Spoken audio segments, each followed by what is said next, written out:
বলা হলো দলীয় নেতাদের কর্মীদের সাথে এই টার্মের প্রথম সভাপতি, আমি এর আগেও জেলার সভাপতি ছিলাম, তারপরে মন্ত্রী হওয়ার পরে তাপস্যায় আমার জায়গায় এই জেলায় দীর্ঘদিন কাজ করার অভিজ্ঞতা আছে।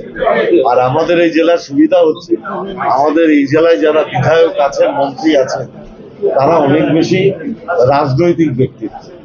স্বাভাবিকভাবে এখানে কাজ করার সুবিধা অনেক বেশি, অসুবিধা অনেক কম। ফার্স্ট প্রায়োরিটি গতবারে 13টা আসন ধরে রাখা আর ভাটপাড়া আসন জেতা। 13টা আসন ধরে রাখা এবং ভাটপাড়া পুনরুদ্ধার করা।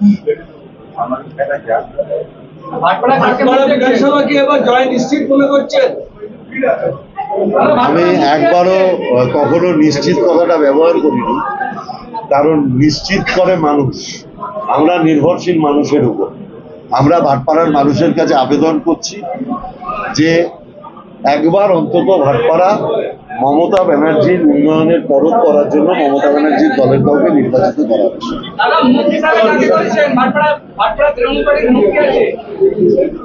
মুখ মমতা ব্যানার্জিকে দেবে।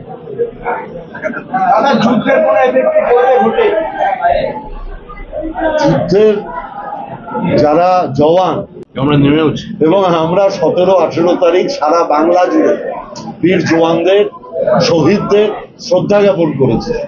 আমরা সবাই গলা মিলিয়ে শির উঠিয়ে বলেছি, শির ফরোশি কা তামান্না হ্যায় জেগেছে বুকে আমার, জেগেছে আজ হৃদয় দানে দানে। ওদের মমতা ব্যানার্জিকে দেশপ্রেমকে শেখায়। 14 মাস সভাপতিহীন থাকার পরে এই যে নতুন করে আবার আপনাকে সভাপতি করা হলো, এই যে অন্যান্য সংগঠনের জেলা অফিসটা তো তালা বন্ধ, সেখানে নতুন করে আপনারা আবার মানুষ এলে আপনাকে নিয়ে এখানে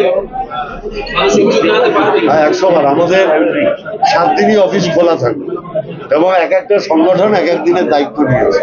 যেমন আগে ছিল হ্যাঁ, একদম। আপনি আসলেই পার্টি অফিস সবসময় খোলা থাকবে।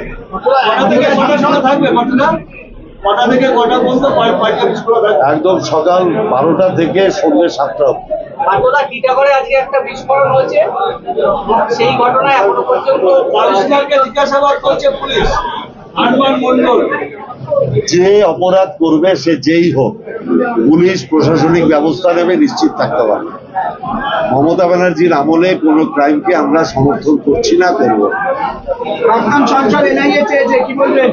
যে যা ইচ্ছা চাক, তার সব কথার উত্তর দিতে হবে, এতে কোনো যৌক্তিকতা নেই।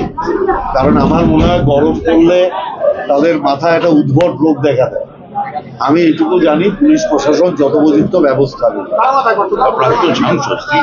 না, হ্যাঁ, ওই যে কি কার নাম বললো একটা, কি কে বলেছে এনআইএ নাকি, উন্মাদ ছাড়া এইসব কথা কে বলেছে?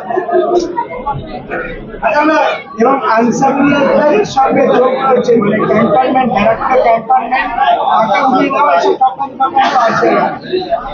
বললাম না, একটু গরম পড়লেই এসব সমস্যা দেখা যায়। এমন উদ্ভট পাগলের প্রলাপ বকে, মনে হয় মাঝে মাঝে যে রাঁচিটা এখানে হলে ভালো হচ্ছে, আস্তে করে ভর্তি করে দিন। নিয়ে যাবেন নাকি? সাহায্য চাইলে নিয়ে যাবো।